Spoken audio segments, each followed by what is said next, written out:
You're listening to The World According to George. This uninspired, puffy Midwestern man is looking for something more as he moves through life in his 30s. And welcome to The World According to George. I'm your host, George Thomas, and this episode of WAG is being broadcast from Granger, Indiana. My guest today is Khalil Matta, who was our in-country guide in Lebanon, but also lives in the States. And before I start, Khalil, I just wanted to say that without you and George Abu Khalid, who was our other guide and who flew over with us, the trip we just had, wouldn't have happened without you. More importantly, it wouldn't have been special in any way. I thought you guys both went above and beyond. You didn't miss a beat. You met us at the airport when we arrived in Beirut. You were there to see us off at the airport when we left. You connected us to the country in a sentimental way, which is beyond what a regular guide would do. And I don't think we'll ever forget that. And then also, I had nothing to do with finding you or organizing any of it. As you might have learned, I handle most of the family stuff, and I'm kind of a control freak, but I'm sure you wouldn't think that. But that meant I didn't have to worry about it either. So it was a lot less stressful in that way. So I just wanted to say before we started, thank you for all the time you spent with us. And we love you and think you're great, and just really appreciate the time and care you took. It didn't go unnoticed. So really appreciate what you did. George, it was really an absolute pleasure. It's always fun to show off Lebanon to my guests, to our guests.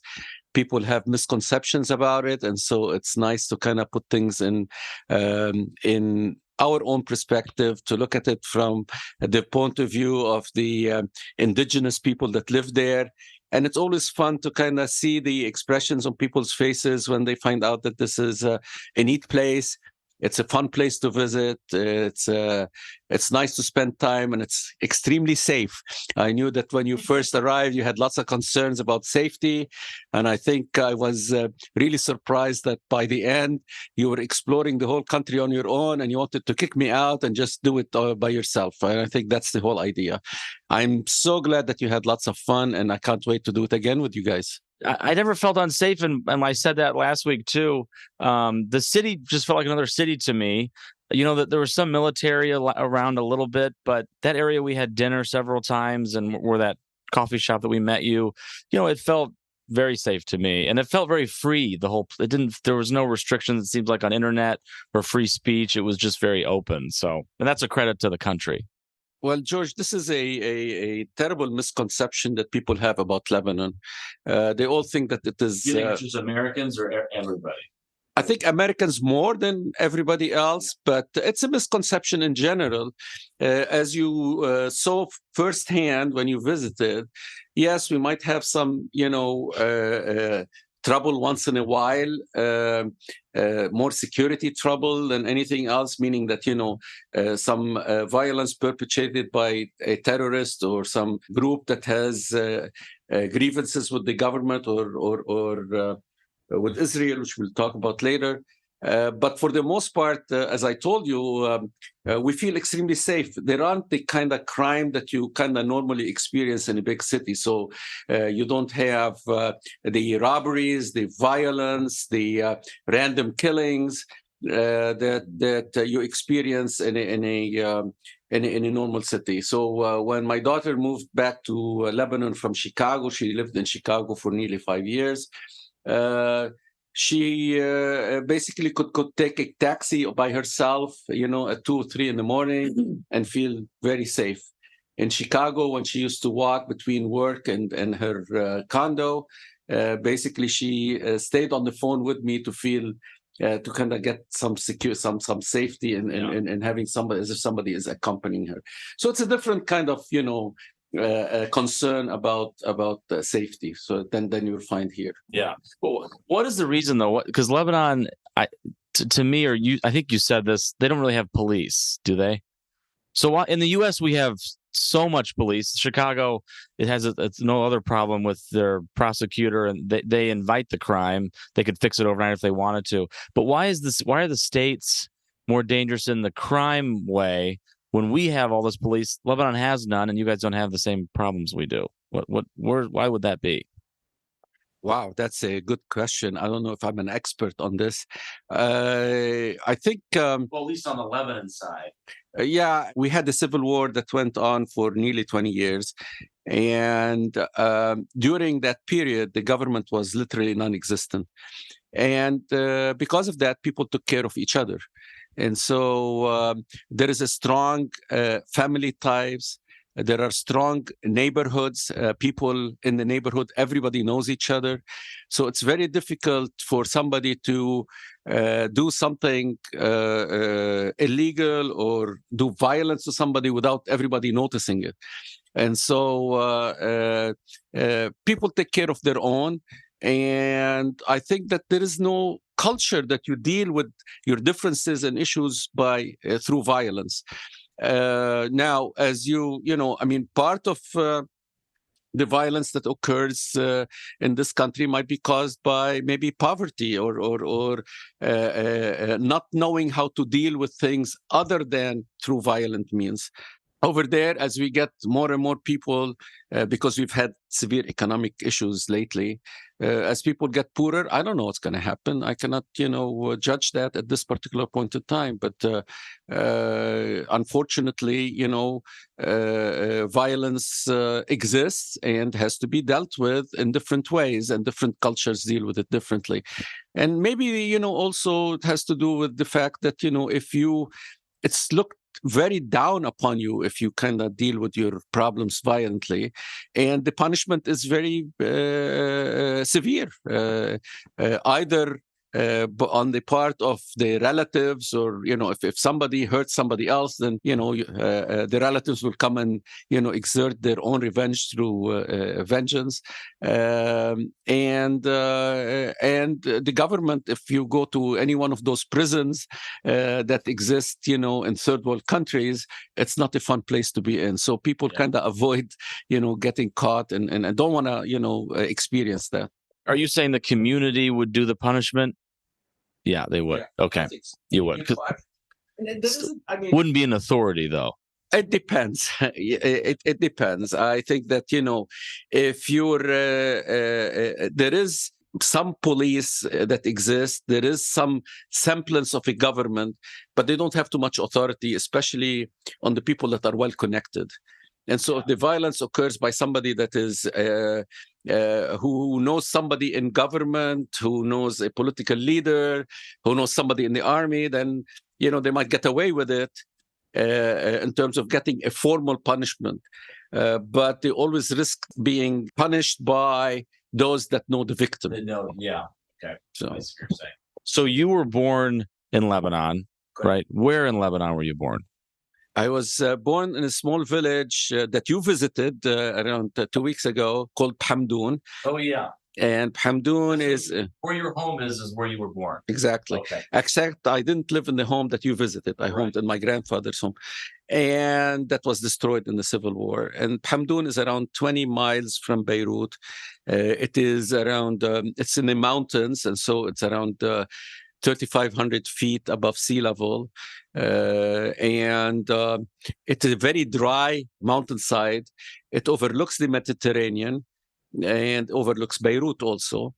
And the weather is phenomenal, particularly in the summer. The temperature will be in the mid 70s to low 80s during the summer months. And in winter, it'll be in the high 40s, low 50s. So it's a very moderate weather. It's very dry. It's dry 9 months of the year, and it rains only 3 months of the year. So, and when it rains in the mountains, and where I live, it'll probably be in the form of snow. So not too many people realize that in Lebanon, we actually have mountains that have a lot of snow in them. Yeah. And one of the things we pride ourselves on is that you can, in the winter months, literally swim in the sea, in the Mediterranean, and in maybe an hour or less be in the mountains and ski. And there are several ski resorts in Lebanon. Wouldn't have guessed that. It doesn't seem that far from Beirut, really. So, no. Yeah.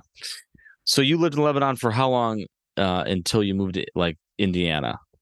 Okay, I basically I left Lebanon at the age of 20. On my 20th birthday, I left Lebanon. I had spent the first 2 years of college at the American University of Beirut, and then the situation in Lebanon got too violent for my parents' taste, and they literally put me on a plane and sent me abroad to finish my studies. I came here to West Virginia Tech and finished my bachelor's degree in computer science, and then came to Notre Dame. And I've been here since then. I spent around 36 years at Notre Dame, 3 of them as a PhD student. And then afterwards, I taught for over 30 years in the College of Business at Notre Dame, teaching computers. And weren't you the chair of a program there? What was that program? I was the acting department head for 2 years in the early 90s of the management department. And I was the director of the Management Information Systems program for around, I would say, nearly 20 years in the department. So basically, the Management Information Systems group within the management department. So we were a subset of the management department. And you always wanted to be a teacher or professor? Absolutely not. I kind of stumbled into it. As a matter of fact, when I was growing up, I wanted to be a pilot out of all things, but my eyesight wasn't perfect, so they didn't allow me to enter pilot school. Then I wanted to be an army officer, and my parents wouldn't hear of it. And so they sent me to this one. My parents insisted I go to the States, given that they've been saving all their money to get my brother and I educated. They insisted that we come here and either do engineering or medicine. Well, I did neither one. I did computer science, but actually my PhD is in industrial engineering. So partly, they achieved their dreams of me, succeeding here. So yeah, I would say Notre Dame. I mean, that's a major institution. To be the chair of a program there, I mean, you got to have something between your ears, huh? I'd like to think that I was lucky. Okay. Right. You're also very smart, but I know you speak fluent Arabic in addition, of course, to English. Do you speak any other languages? I speak passable French, and I'm sure that all my friends that are hearing this are going to laugh their heads off because my French is terrible, but I can understand French. Yeah. And how many months of the year do you spend in Lebanon? I would say I spend the majority of my year over there. Probably between 7 and 8 months of the year are in Lebanon. Around 3 months are in the States. So I make it a point to come here twice a year, usually in the fall and in the spring, and to visit my grandkids that live here. And then I spend 1 month in Egypt, in Sharm el-Sheikh, where my daughter lives with my grandson. Will you eventually live in Lebanon full time as you age? I already old, by the way. You don't know that because you can't see me. I'm just talking to your audience. Yes. They don't know. You don't drink alcohol? No, I don't drink alcohol, not because I don't have to, Yeah. Well, I don't know. My dad used to have a glass of whiskey every evening, and that seemed to work for him. How long did you live? Till he was 70. He's just he didn't die of natural causes. So Okay, yeah.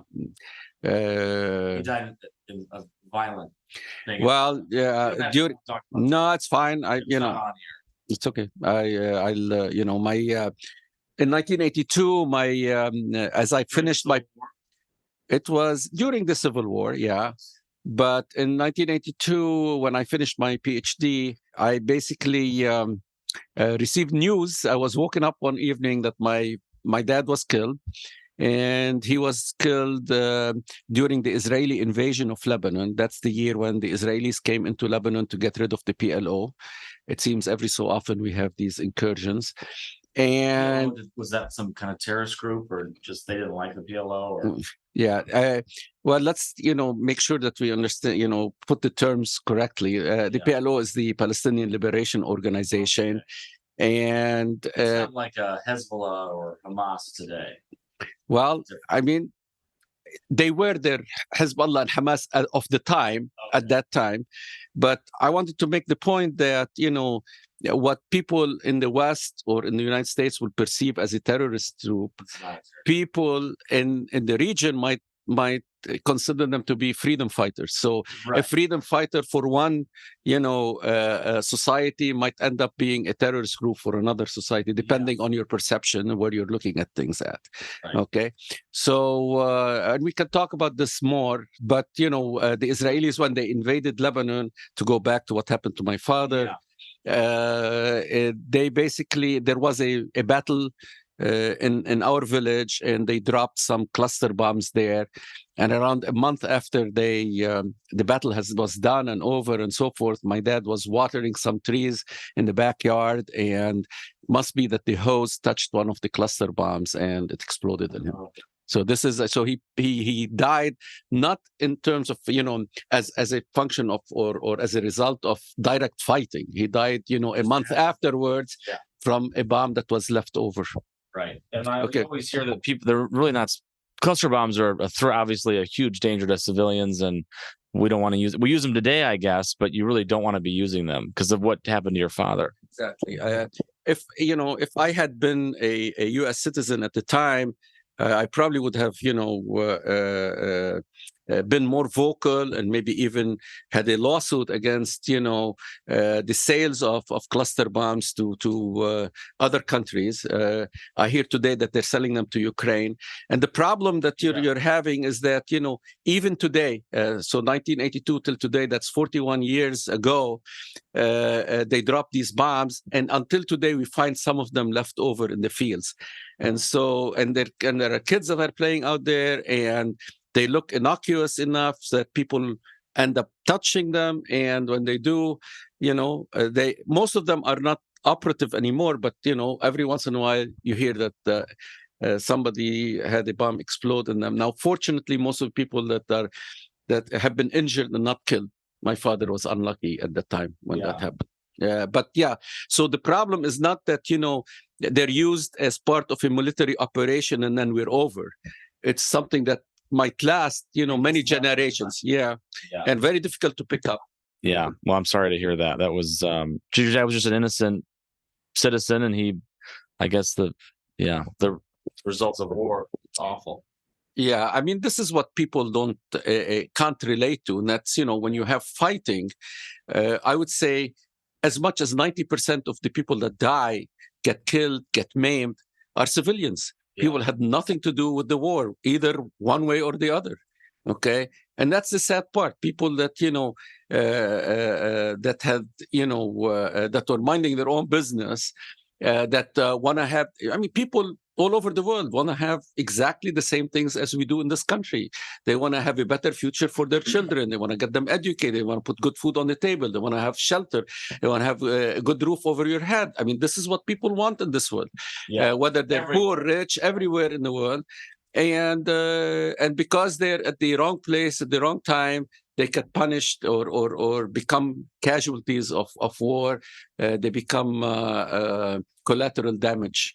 Yeah.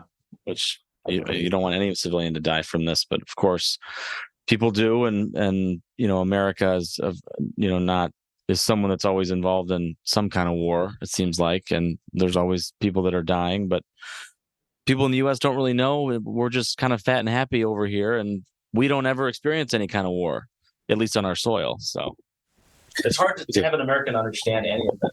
Well, I think you kind of put your finger on it when you said we haven't had any wars on our soil. Yeah. And I think that's the key. Right. So we've been involved in many wars, whether it is, World War II, Korea, Vietnam, Iraq, Afghanistan, etc. And these are major wars where a lot of people have died on both sides. I mean, in the Iraqi war, they say around 1 million people have been killed either directly or indirectly because of our invasion of Iraq. But we have not had any wars on our soil for the last 150 years, ever since the Civil War. And that was a terrible event, the Civil War. And because of that, people cannot relate to how bad things can get when you're living in an area where people are fighting on, where armies are fighting on, when planes are bombing.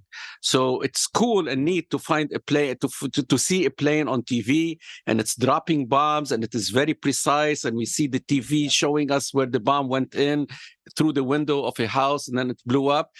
And it's terrible when you're at the other end, sitting. And, the danger is that, when we have these wars being portrayed in this particular manner, that it is cool and it is it's like patriotic, maybe. Very patriotic. And sometimes, I wonder, a lot of these wars that we've been in or we've supported, how much good it had done our country. I mean, so were our lives improved by doing all these wars? So if you look at the Vietnam War, okay, so if we had not been here, so yeah, but we cannot say it's a huge mistake when, over a million Vietnamese died and over 50,000 U.S. citizens died. We shouldn't have done it, right? And what did we go in for? I mean, I don't understand what the benefit out of all this comes out. So I mean, I am deep down, I think I'm a pacifist. Yeah. And I think wars can always be justified by the people that want to sell arms, that want to control other people.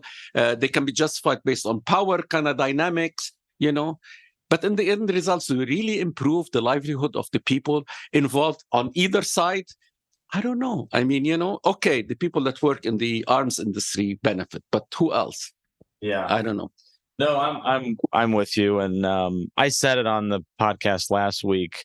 Just recent history of Iraq and Afghanistan; those were completely, in my view, pointless wars. We got nothing from them. You look at Afghanistan; it was our longest war in history, and we left, and we lost a bunch of soldiers at that airport when we were leaving, and we improved nothing. We improved nothing. And how many American lives and how many Afghanistan, innocent people there were killed? It just makes no sense. So it seems like there's more of an appetite in the U.S. public not to get involved.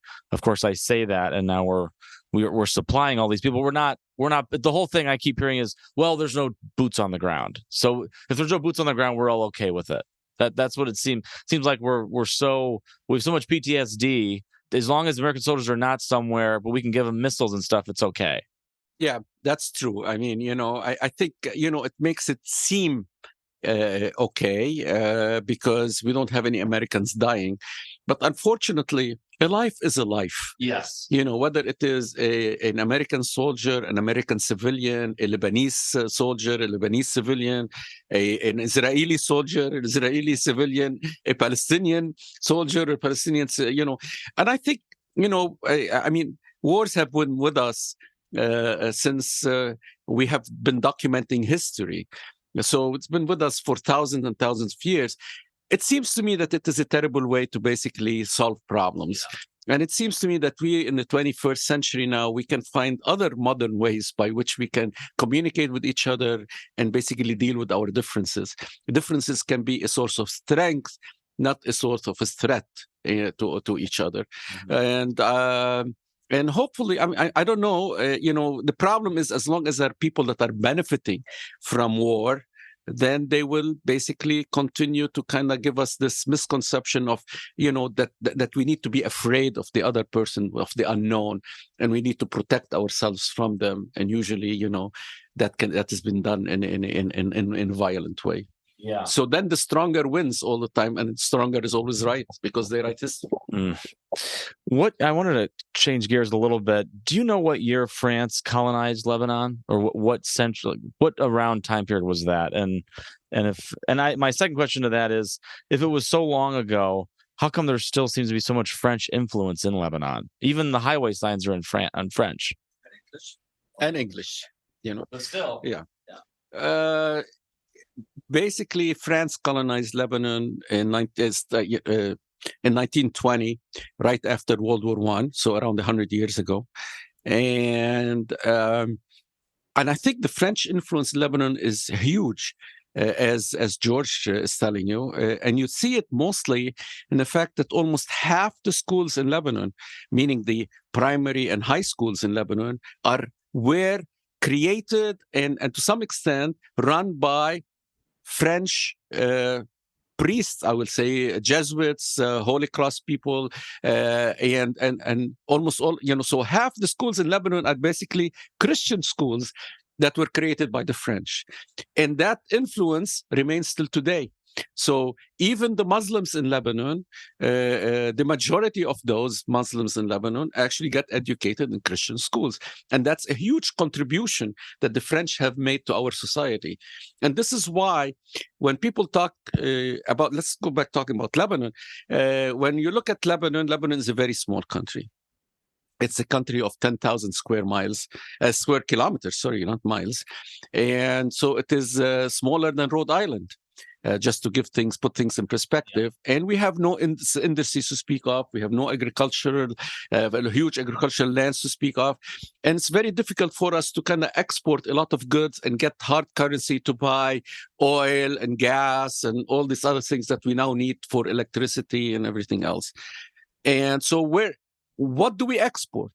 And I keep telling George during the trip, we actually, we export educated human capital abroad. So you have many more Lebanese living abroad than you have Lebanese living inside the country. Most of these people living abroad are highly educated. They're totally integrated in the societies they went to. They're highly productive. And many of them send back money and funds and so forth to help people that have remained back in Lebanon. And so much of that education, much of that educated workforce was actually developed by the French, by the true French schools.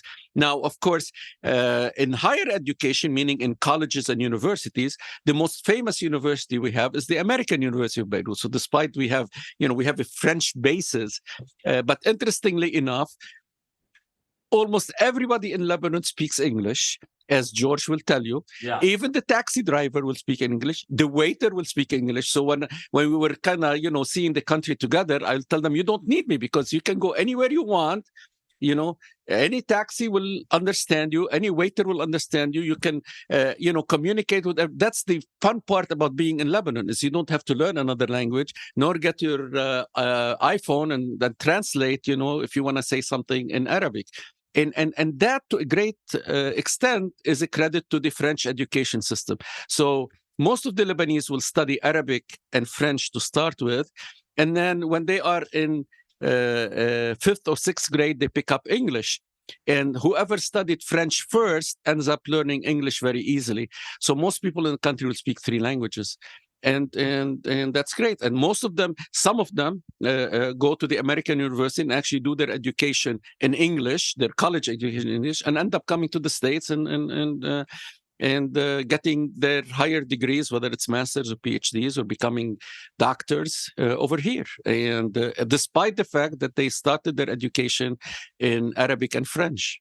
And obviously, anyone who can speak 2 or 3 languages, and that's a big sign of intelligence. We don't have that as much, I would say, here. I want to correct here, George. I don't think it's a sign of intelligence. I think most of the... I took so many years of Spanish, I don't know anything. And I'll tell you why. Because you learn... No, George. No. I'm sorry.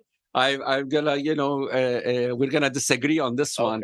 I think, the key here is you start educating kids a second or third languages as early as possible. Yeah. And so in Lebanon, we actually, when we're the age of 3, so we're in preschool, we start learning a second language. Okay. And then, a few years later, we learn the third language. So the younger you start, I have a grandson now, and my grandson is 1 year and 2 months old. His mother, my daughter, talks to him in English. His dad talks to him in Lebanese. And his grandma talks to him in French exclusively. Wow. So each one talks to him in different language.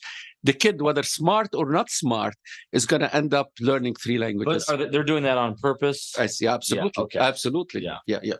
All 3 of them can speak the 3 languages. Okay, but they decided each one would talk to the kid in one language so that the kid will know that this is different than the other language. That's a good way. Yeah, I love it. If I have kids someday in 2040, I'll remember that. Okay, Uh, hello. Back to the whole French thing. This is my last thing on France. You meant it was kind of a joke, I think, but you said Lebanon's, obviously got problems that it wants to fix, like everybody, and maybe it'd be the only country to ask the colonizers to come back. I just wanted to ask you this one more time. If that were possible, do you think it would help Lebanon or make it the old country it used to be, or not really? That's not really a real thing. Yes, as you said at the end here, it's not really realistic, but I think this is my own personal perspective, and that's shared by many Lebanese, not the majority probably, but many Lebanese, that if the colonizing, and I'm insisting that it's the French, and I'm not saying the Americans nor the English. I'm particularly picking on the French because the French have this history of basically when they colonize a place, the first thing they do is basically focus on education, and they send their priests and missions and so forth to basically convert people to Christianity and then teach them and improve their livelihood by getting them educated. I like that. But the French did a lot of good things to the country. Our problem in Lebanon, of course, no indigenous people like to be ruled by another, people, right?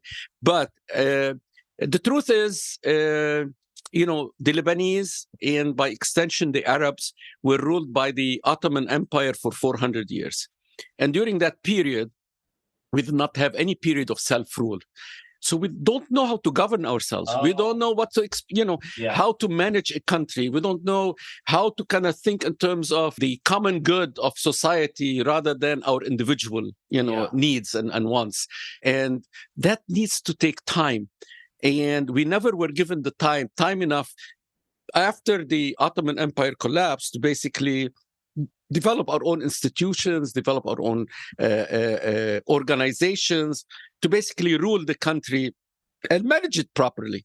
And that did not help us. And until today, we still are struggling with that. And this is not something new to us. I mean, in Europe, you had 200 years of war before you settled into nation states, and they were able to basically govern themselves within a nation state. We didn't have a nation state until 1943, so we're less than 100 years from the time we established the state, and we're still struggling on how to kind of deal with people that think differently from us. So in democracy, and this is really unfortunate because I think even in the United States we're regressing a little bit on our understanding of democracy. In democracy, yes, we have voting and we have people that come in to represent us and to basically help govern the country. But when that happens, we have to understand that there are other people that think differently than us. And we have to kind of work with these people in order to basically convince them, not force them, convince them that we have a better plan on how to govern the country. Yeah. And then we have to try to work with them in order to govern the country. It's not that if somebody thinks differently than me, then they are a traitor, or they are, they are stupid, or they are ignorant. That's not what democracy is all about. Then it becomes tyranny, because that says that, my ideas and my thoughts are the only ones that are good. That's not the idea behind democracy. It's an exchange of ideas. It's ideas working together to make better things come out of it, And this is what we haven't learned. And I think in our country here in the United States, we're going backwards. So now, we have Republicans and Democrats in Congress and Senate that don't talk to each other. They kind of, they either you do it my way or no way. You take the highway, and that's not a way to run a country. I mean, this is going to be detrimental to us in the long run, as it has been to Lebanon for the past 70 years. And Lebanon is a democracy, is what you're saying. Okay. In Lebanon, we have voting, okay? So I don't know if you cannot vote for a president or a prime minister or to get people in Congress. We have a parliament that represents us. If we can term that as a democracy, okay? So yes, we have voting, but our voting, because our politicians are so smart, maybe like the people that made politicians in the United States, that they use fear. They make us afraid of each other so that they will retain the power. So just like in the United States, if you were a senator or a congressman and you seek re-election, you have more than 80% chance of getting reelected. Yeah. It's very difficult to basically change a person that is already in power because they have a lot of resources at their disposal to basically, get reelected. The same way in Lebanon. Most of the people that are in the parliament get reelected, not because they've done such a great job getting the country better, not because they have better plans than somebody else for the country. No, they get reelected because they make us afraid of the other person. They say, oh, no, we will protect you from you. We'll protect your interests from other people. And, and this is where we are at also in the United States, is that, we have people that have interest, whether it is the insurance company, the pharmaceutical company, the military industrial complex, the Israeli lobby, they all have interest. And basically they try to convince us that, their interests are our interests as a general population. And that's not necessarily true. The gun lobby interest, we have to look at the interest of the country rather than the special interest groups. Yeah. Well, we could go into a huge topic there. We won't, but yeah. And of course, there was just that, we have big problems here. We just had that shooting in Maine, killed 18 people. It's disgusting. It doesn't happen in other places. Shouldn't happen here. If you could just, so Lebanon, we've talked a lot about it, the problems, whatever. If you could say, wave your magic wand and fix one thing overnight that would have an immediate positive effect in Lebanon, what would it be? I would fix the judicial system. If everybody in the country can be treated fairly and equally, so if the laws are applied to every single individual in Lebanon equally, I think 90% of our problems will disappear. Will disappear. So there has to be, maybe the judges they're kind of corrupt, or that you can't trust them, or the justice system is not trustworthy. It's a systematic problem. It's not, that individual judges are bad. Yeah. The system is bad. When judges are appointed by politicians, for instance, their loyalty are to the politician and what they stand for rather than to justice, Yeah. And so I think that, the judicial system should be independent from the political system, and that the law should be applied to everybody equally. Yeah. And there should be checks and balances, because the law provides for checks and balances in the system. You cannot have people operating with impunity. And so people should be responsible for their actions, and the law makes sure that people are responsible for their actions. So I think that's where it all starts and ends. Is in the judicial system being independent and fair and just to everybody. That's my opinion. Yeah. But there are many other things that we need to improve in Lebanon. I wish you were going to ask me what are some great things we have in Lebanon. No, I know. Yeah. Well, and again, as I've said, when we were there, I thought the people were incredibly friendly. The food was amazing. Weather's amazing. None of us ever felt unsafe. None of us ever saw any weapons, minus what the Lebanese military were carrying. None of us ever got sick.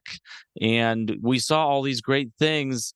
And it just it was sad a little bit, because Lebanon is this great place and could be this really great place, but it's got all these things holding it back, and things that are way above our heads, and we don't know much. We've been in the Middle East one time. What do we know? We don't know anything really. But you could, and even I was amazed at the American corporations that are still in Lebanon. That's all usually a nod to this is a good place to do business. The capitalistic environment, the fact that McDonald's is there, Starbucks is there. And our hotel was great.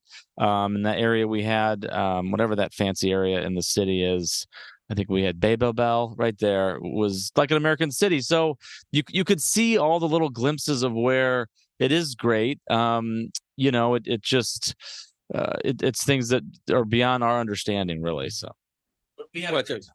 I think George is capturing it here. I think it all boils down to people. And when people ask me, why did you kind of pick up your bags, give up a tenured position at one of the major universities in the United States? In the world, really. Exactly. And that was a hard decision. Beyond some of the other names. Exactly, especially when our football team is doing well. It's not that Come on, George. It's not that bad. No, you're right. Better than IU. Exactly. But why did you go back? And I can go back for a lot of the reasons that George has just said. The weather is terrific. Most of the year it's mild, it's sunny. We have 300 days of sunshine. We're on the Mediterranean. It is beautiful. You can swim year round. You can ski. You can have, probably the best food in the world, bar none. You can visit almost everybody. Every place you have in Lebanon is close by. You can go one end of the country to the other one in a couple of hours of driving. So everything is close, and rather simple. But there is one reason why I, went back. I went because of the people. I love the people that exist in Lebanon. They're warm. They're generous. Generous more than anybody else in the world.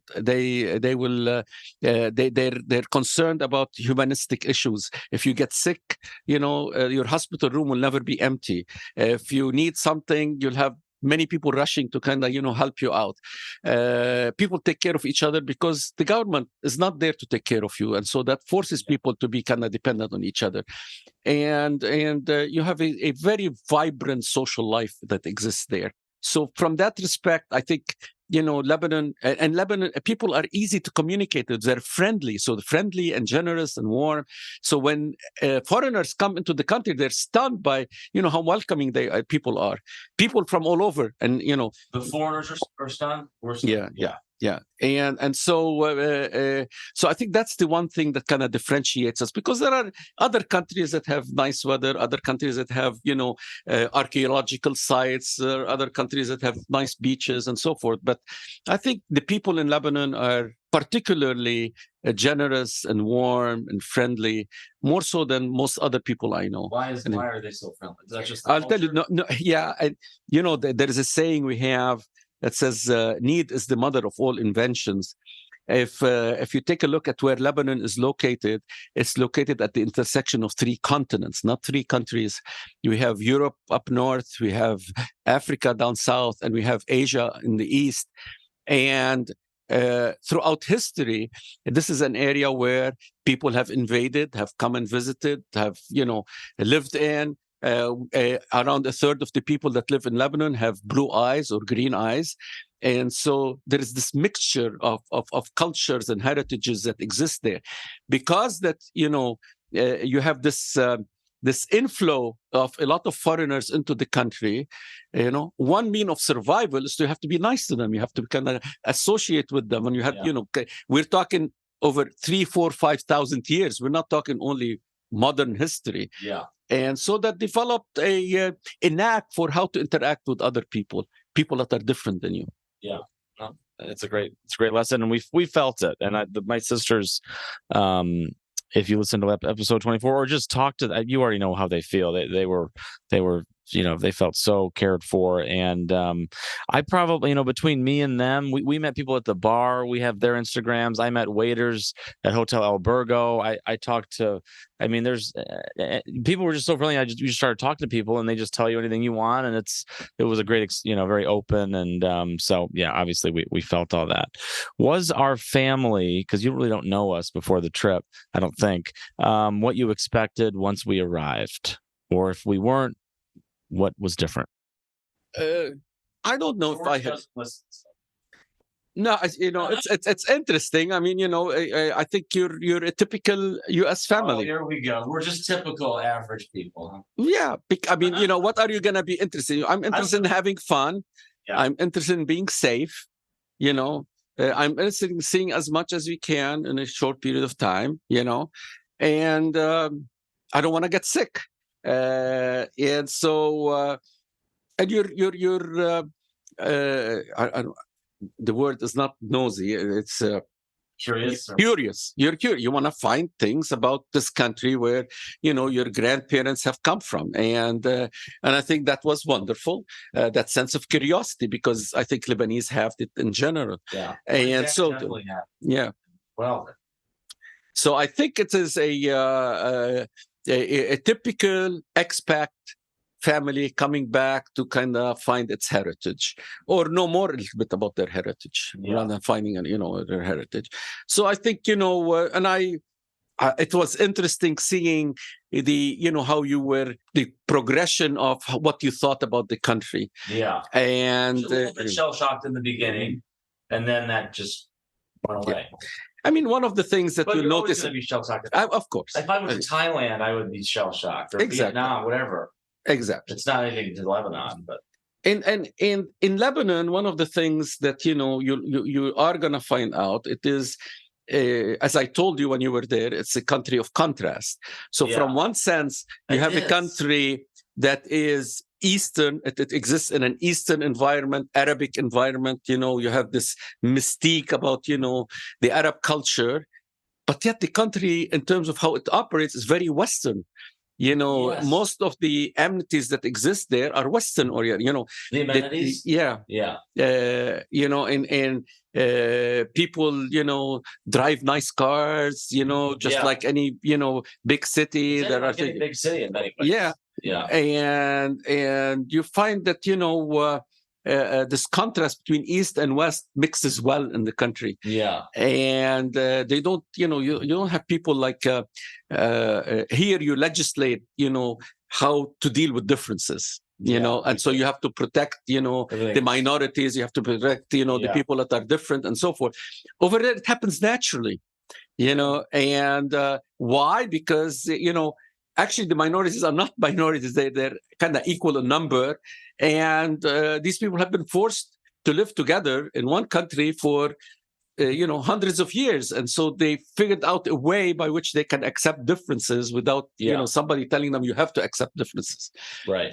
Now, also, that also means that you have to be thick-skinned, and as such, some things that, one might find offensive if they say it in a mean way might be, not so in a third world country where there are really bigger problems to deal with. Yeah, the U.S. we just lately in the last couple we just get offended by everything. We're so sensitive. Between the four of us, who was the most fun to tour around? I have to say George Jr. Because actually he was the most challenging to be with. Because he had the most to kind of. The most things that he was concerned about. He also was most concerned about the family having a good time. So, and he was. I'm going to see. I always said, I'll give you the true story. Some other George is just going to tell you what you want to hear, and I'll be the one to take the complaint later. You won't be. I thought, So I mean, each one of you guys was special in their own terms, and I love the fact that your dad wanted to kind of live his heritage, not only by the, he wanted to live that. And he's the only one who's done it. Yeah. And my grandfather never returned to Lebanon, which is interesting. Yeah. And George Senior was so excited and passionate about what he saw that he wants his brothers to come. And so, we all think Scott should have come, would have had an amazing time. And he will come. Yeah. So we're going to think positively, right? So, he will come. And your sisters were incredible. I thought, both of them were really interested in getting to know the country, its people, interact with people that live there, and so I think each and they're well traveled. Yeah, they're better traveled than me, and definitely better traveled than George Senior. Was special in their own rights. Okay, that's a political answer. All right. Okay, what's something we have to do if we ever come back to Lebanon? What did we miss? Something big that we need to see upon return, or did we really hit all the main points? I don't think we hit 10% of what this country had to offer. So we didn't go to the cedars, which are the symbols of Lebanon, and see trees that are 3,000 years old. That basically they're getting extinct. So we better rush back and see them before they're getting what? Extinct. These old trees, not we're planting new ones, but I think, one thing, if there is one thing that I'd like you to do is I'd like you to kind of come to a village, not necessarily mine, but, to any village and live in it for 3 days. and just experience life as it is in a normal environment where you don't have to do touristic stuff. Yeah. You have to just, maybe one day what we will do also, if you'd like to come back, is do a hike. I would have done a hike. Yeah. There is a group that's doing that has designed a trail that goes from the north of Lebanon to the south of Lebanon. And it takes 31 days to kind of do it hiking from one mountaintop to the other. And of course, you don't have to do that in 31 days. Boy. So you don't have, I have not done that, but I have done pieces of it. Okay. So what you can do is go for 3 days, 5 days, 7 days, and, participate. The nice thing about that is not doing the 31 days. I mean, because you don't have the time, maybe you do, but, or the interest. But it'll be nice to do it for 3 days. Yeah. And what you do is you spend 2 or 3. And then where we camp actually in villages that are remote villages away from, I would call civilization, and just get to meet some really phenomenal people that live there and see how, how they live, what their thoughts and ideas are, how do they interact with people that are foreigners, etc. And the nice thing about Lebanon that we haven't talked about is that, the people in that country is very, very diverse, especially when it comes to religious beliefs. Right. I noticed that when we were touring. There's all these different pockets of religion and living together. Yeah. And so, I mean, that's it. So what was the one, Maronite? So the Maronites are basically an offshoot of the Catholics. The Catholics, yeah. So you have Maronites, you have Orthodox Christians. These are, Greek Orthodox Christians are part of the Eastern Church. There are Protestants, of course. And then there are Muslims. There are Shiites and Sunnis. Yeah. And then there is Druze. Druze are an offshoot of the Muslim religion. They're very, enclosed community. Is that where that big castle was you took us to? Yes. That's it. Yes. Okay. Beit Din. Okay. Yeah. But the nice thing... when my great-grandfather was born. And so his great-grandfather was a Christian Maronite. We were Christian Maronites. And he was born and lived 2 villages away from where the Druze ruled Lebanon for 400 years. And the castle exists today, and it's in perfect condition. So yeah, and the nice thing, is that throughout Lebanon, the Christians, the Muslims, the Druze are intermixed. It's not like you have, one area that has only Christians and another one has only Muslims, another one has only, Druze and so forth. Actually, when I go hiking, one night we sleep at the Muslim village, another we sleep at the Christian one, another we sleep, and it's just within a walking distance from one another, Yeah. So. What was that Christian monument you took us to? And you said there's more visitors that are Muslim visiting it than Christians. Yeah, that monument is called Harissa, which is St. Mary's of Mount Lebanon, and this monument that they've done or we've done for St. Mary overlooks the biggest Christian town in Lebanon, but yet there are more Muslim visitors to it than there are Christians. And part of the reason, not entirely the whole reason, but part of the reason is that Mary is the most glorified, I want to say, woman in the Quran, in the Muslim, Bible. Yeah. And so they revere Mary as much as the Christians do. And they believe that she is the mother of Jesus. Jesus is called Yeshua in Arabic.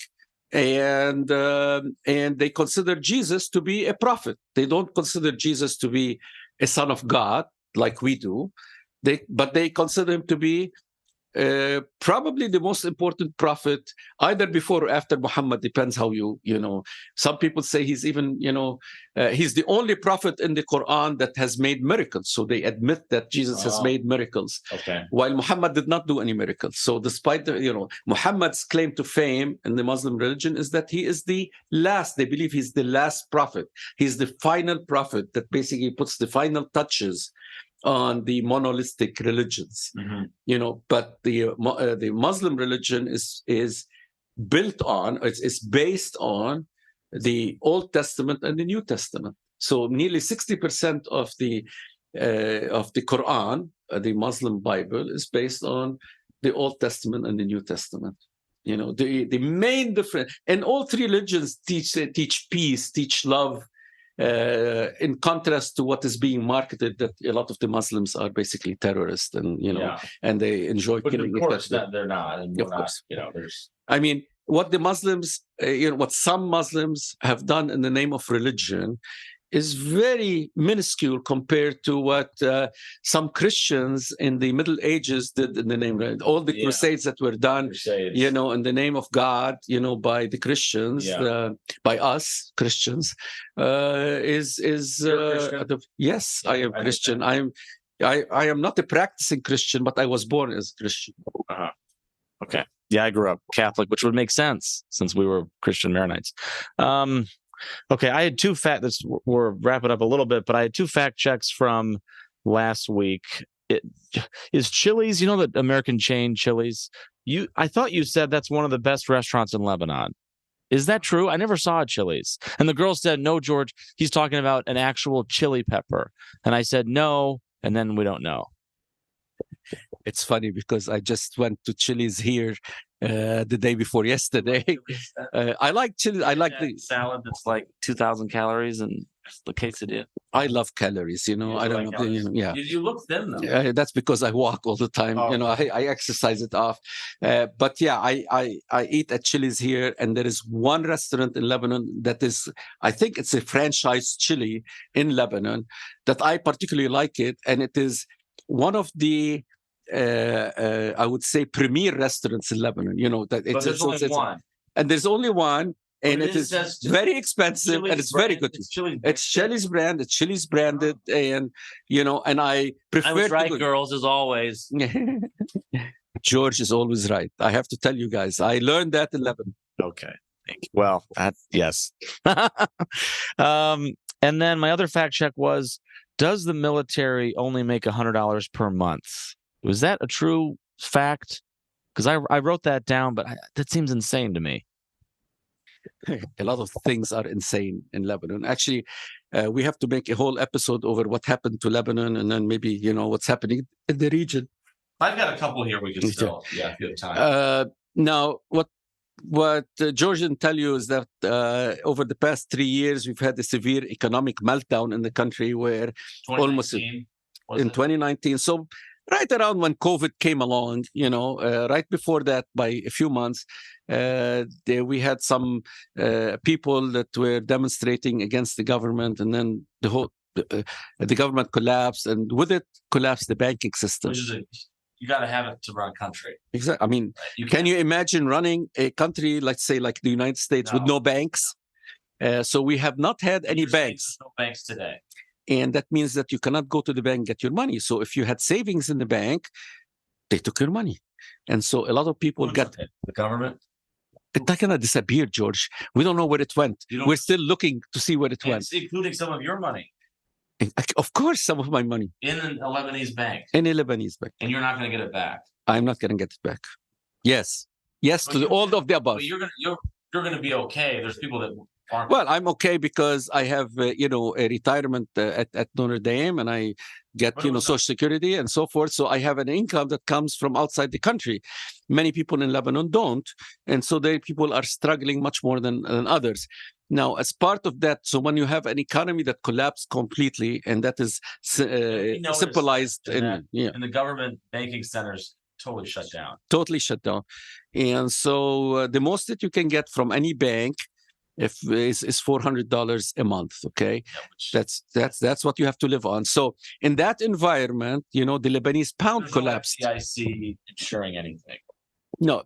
Okay, so if George is pushing me here to explain to you what happened. I mean, in a nutshell, to make it simple, the banks basically had over 50% of their assets in Lebanese government bonds. Okay. And when the government could no longer pay off these bonds, could no longer pay the interest on these bonds because the government was totally mismanaged. Okay. Yeah.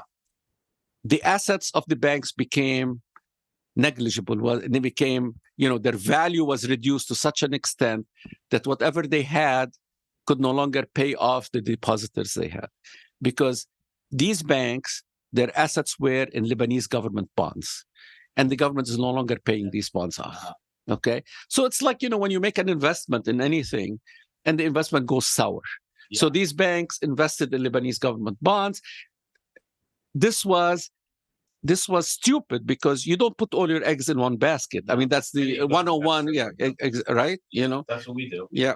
So they basically did not diversify. As a result of that, they got hit very hard when the government forfeited on these bonds.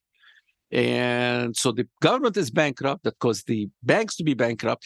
In this environment, okay, so if you take the salary of an army officer, that used to be, let's say, 10,000 Lebanese pounds, 10,000 Lebanese pounds was like $6,000 a month. That's pretty cool, That's good. Right? Today, that same 10,000, 10 million Lebanese pounds will make $10, right, just to give you a notion of how much the currency collapsed. So the U.S. money, and we noticed. So the government kind of the Lebanese pound went down. 99% of its value is disappeared. It's gone, and that's why these army officers, army personnel don't make any. All government employees make very little money, nearly trivial amount of money. Trivial. Yeah. And so this will become a social problem as we move forward. Yeah. It's bound to. To me, that's the biggest problem Lebanon has right now. Is the bank got to fix the banking problem? Yeah, and it's interesting to see how they're going to fix it. I mean, is there a prime minister? Who's the president of Lebanon? Khalil's laughing. Yeah, I'm laughing because we haven't had the president for the past year. Yeah. When in most other countries, when you're faced with a calamity, a major calamity, people will get together, meaning politicians, leaders, whatever, will get together to try to kind of figure out a way to solve the problem. In Lebanon, they all disperse and run away and don't want to deal with the issue. And so they haven't been able to elect a president in a year. There is no president. Probably will, and when we elect the president, it'll take them 2 years to form a government. And so there is no sense of urgency that, this country is, faces major economic issues, and there's no one to fix it. Yeah. That's why I don't know what's going to happen. You don't know. So to me, just to kind of recap this part of the conversation, you had the Civil War that started in the 70s and 80s and went to 90 or 92. Then in 2006, wasn't there some kind of conflict? And then in 2019, the banking system collapsed. And then in 2020, you had the bomb that went off. That's all the stuff that's happened in the last 40 years. So it's right. Isn't that enough, George? That's enough. I think we've had our fair share, more than our fair share of problems. 2006. Okay, that? 2006. The Israelis basically decided to kind of bomb the heck out of Lebanon. So for who though? Okay, against Hezbollah? Against Hezbollah. Okay. So Hezbollah has hundreds of prisoners in Israel. And so what they do, Israel's holding Hezbollah. And several incursions before, there is fighting, but these two, they took many prisoners. Got it. And so, because Hezbollah and Israel has been fighting each other for last 30 years, and so when Israelis occupied southern Lebanon from 1982 to year 2000, they took a lot of... To the year 2000 even? Yeah, to the year 2000. Early 90s. No, to the year 2000. In year 2000, Israel withdraws from southern Lebanon. Talking about the border? Yeah, the border area, the south. Go to. You didn't go to because... And we wouldn't have gone to. Because we needed a permission, from the Lebanese government to go to... But you wouldn't have wanted to take us there. No, I wanted to take you there. Next time you come, I'll take you there. Okay. Because I keep telling you, these Hezbollah people like, foreigners because they make money like everybody else. Yeah. They make money off it. They tourists. Safe in the Hezbollah. No, there's how many? Two? We went at least to one, to Baalbek, that was, a headquarters for them. And did you feel safe? Yeah, with the Roman ruins. Yeah. No, but what about that place by the sea? There's Hezbollah in there. No, not too many. No, okay. No. We went to Saida, which is, it doesn't have Hezbollah. That's not right. No. It's not a great area. Yeah, it's not. It's a poor area, and you didn't feel unsafe there, did you? No, I didn't. Yeah. No. So although being up in Baalbek that definitely started feeling like what you think about Syria feels like eventually. It felt more desert. Going to Beirut feels just kind of like a city. And then you've got some buildings that are like, oh, that's weird that building's standing and it's not. I would think they would tear that building down. but they don't have. They should. That's the low priority on the problem. Yeah. Even the building next to our hotel had missile and bullet holes in it. You remember? I showed you that, right? Yes, of course. That's the Holiday Inn. That's the Holiday Inn. Oh, if there was a government, they would have turned that down by now. They should, But I mean, some of them stay there as a remembrance, as a reminder of the war, the civil war that we had. 2006. So Israel withdraws in year 2000. When they withdraw 2000, they take with them a lot of prisoners. And Hezbollah wanted to get these prisoners back. And so in 2006, and remember, between 2000, nothing happens between Hezbollah and Israel. Totally peaceful. Hezbollah kidnaps a couple of Israeli soldiers. They ambush an Israeli patrol, and they basically take 2 Israeli prisoners. And Israel goes nuts like they're going nuts today. Yeah. And so they come and for 40 days, they bomb the shit out of Lebanon. Interesting enough, they bombed. They bombed everywhere. They bombed 185 bridges. Don't ask me why they bombed the bridges, but they bombed bridges, factories, things like that, and they didn't bomb any Hezbollah kind of territories. No, I don't know. They bombed the shit out of Lebanon as a punishment, I guess, for having Hezbollah there. Now Hezbollah is for the most part has fought Israel inside Lebanon every once in a while. And so usually you say, okay, by the way, Hezbollah is Shiite, and maybe 2/3 of the people in Lebanon are against Hezbollah fighting Israel just because they don't want to be retaliated against, not because they don't believe that they're right, but because it's not in our interest to basically be fighting Israel. And but at the same time, these people, do they have a right or not to basically kick out people that are occupying their land? And Hezbollah, does Hezbollah or XYZ, call them whatever you want. Yeah. If somebody comes and takes part of your land, do you have a right or not to basically try to get it back by any means possible? Now, you might disagree about the means, but you probably don't disagree about the fact that they have a right to try to kind of get that land back. Yeah. But if it is their land. So for Lebanon as like a sovereign nation, given there's not a government, is it a good thing that there's such a big group of Hezbollah fighters in Lebanon? That can't be good for Lebanon, right? No, I mean, this is a big, huge debate in Lebanon. And that's, you have this armed group that basically does not take orders from the Lebanese army. So they have their own agenda. They're not scared of Lebanese army. No, because they're stronger. Are they stronger than Lebanese army? Yeah, well, because, they are armed very well by whoever supports them. And the Lebanese army is not allowed to be armed. We don't have even the money to basically arm our army. We pay our officer $100. I don't know how you can buy tanks or weapons or planes. I think you showed me the Navy of Lebanon. You said there's one Navy ship. Yeah. Right. So so the army they need a Navy. I don't know. Yeah. I don't know. But I wouldn't want this group you're uncontrollable. But so the question becomes: the US is saying, well, you're all terrorists. Yeah. That's not good. No, it's not good. But the question is, what can you do about it? I don't know. Yeah. So do you have another civil war? Now, remember, we went through a civil war that lasted nearly 20 years, at the end of which nothing changed. Okay. So now and over 100,000 people got killed in that civil war. Yeah. So now we go into another civil war where they are the most, Hezbollah is the most well-trained, equipped paramilitary militia that exists there, and the Lebanese army is weaker than it. Okay, so what do you do in that case? So you go try to fight them, and then what happens? People a lot die, and then nothing will be achieved because you probably are not going to win against them, and a lot of the country will get destroyed. What if there's like the U.S. is coming in and saying, okay, Lebanon, we'll give you all this equipment. You need to take out Hezbollah, but that never works. That is not gonna. Actually, what you want to do is if you want to get rid of Hezbollah, or you want to get rid of any group that the people that are indigenous to that area should really want that to happen. Yeah. We should not be doing it because the United States would like us to do it, or France wants to do it, or Israel wants to do it. Okay. Yeah. I mean, the reality. Lebanon's got to stand on its own 2 feet and say, we want to do this or we want to do that.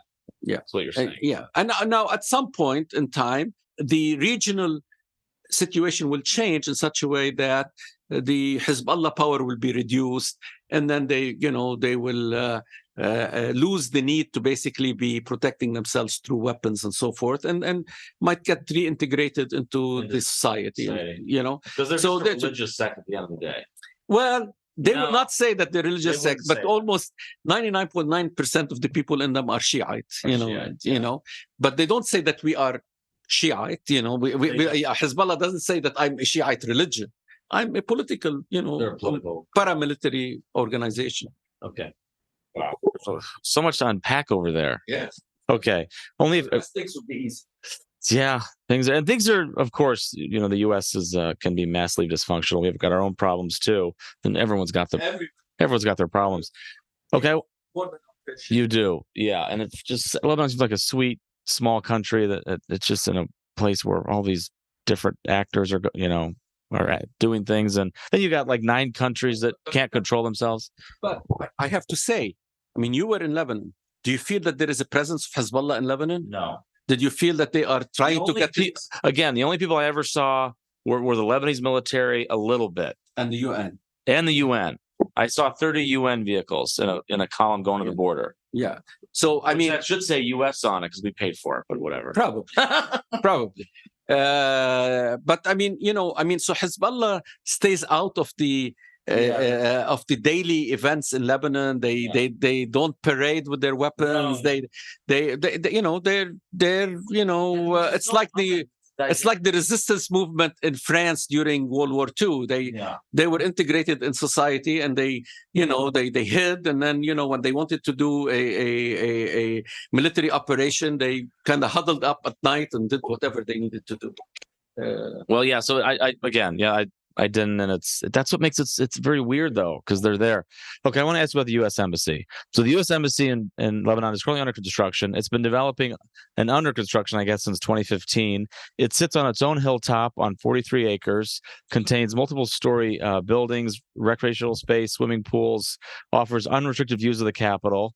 A large part of the embassy is subterranean, so it's in the mountains somewhere.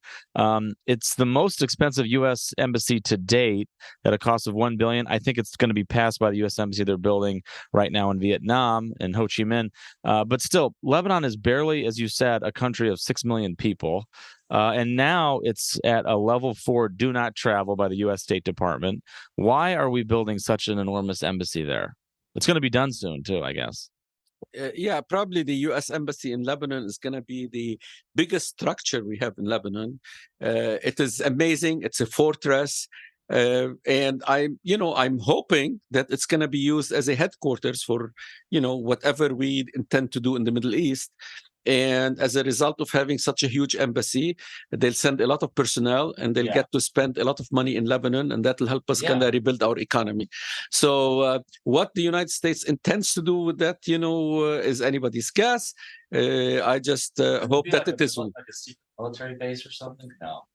Okay, maybe I can assure you that there are a lot of military people, a lot of formal military.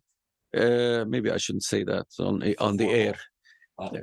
There is a lot of special forces in Lebanon today training the Lebanese army in Lebanese barracks. U.S. Special Forces. Don't worry, this is not a famous podcast. Well, maybe that should be. Remove that. That's such a good line. I'll remove it. Okay, remove it so become because you're well connected. And I will say, Khalil could have ordered up the Lebanese military if we needed him to. Couldn't you have? No, you said you could have. No, I had to make you feel good. Okay, now see, you were vamping. I think it's true though. That does kind of bring us to the end. I do have some songs of the week. I'll just do quickly. One is Lebanese artist Dale by Like Mike and Eden Shalev.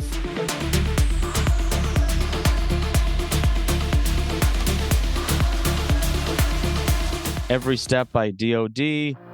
No matter where I go, all that you need to know, I've been thinking about you every step of the way. And Butterfly by Crazy Town.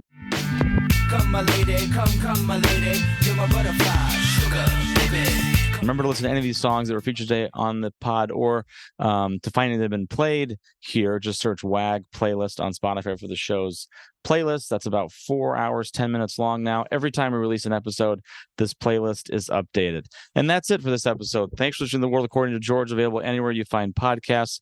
Remember to follow Chicago_pod on Instagram and DM me anything that's on your mind, relationship problems, restaurant picks, or you just want to visit a new hotel and review it on the pod. I do want to say thank you to Khalil Matta for doing this. He didn't have to. He took his time on a Sunday to be here with us. And again, thank you for your just amazing job you did with me and my family. Hey, listen, thank you for inviting me. I really appreciate you giving me a chance to give my views on Lebanon, on what's happening currently in the situation, and for your interest in kind of getting to know more about, what's going on in the homeland. So it's great to learn and try to understand this thing that's been going on for so long. But you're such a sweet man. We love you. And I'll see everyone right here next week. Everybody have a great week. Thank you again. Well, appreciate it. Subscribe to WAG now and find out what George will sound off about next. New episodes drop every other Thursday anywhere podcasts are available.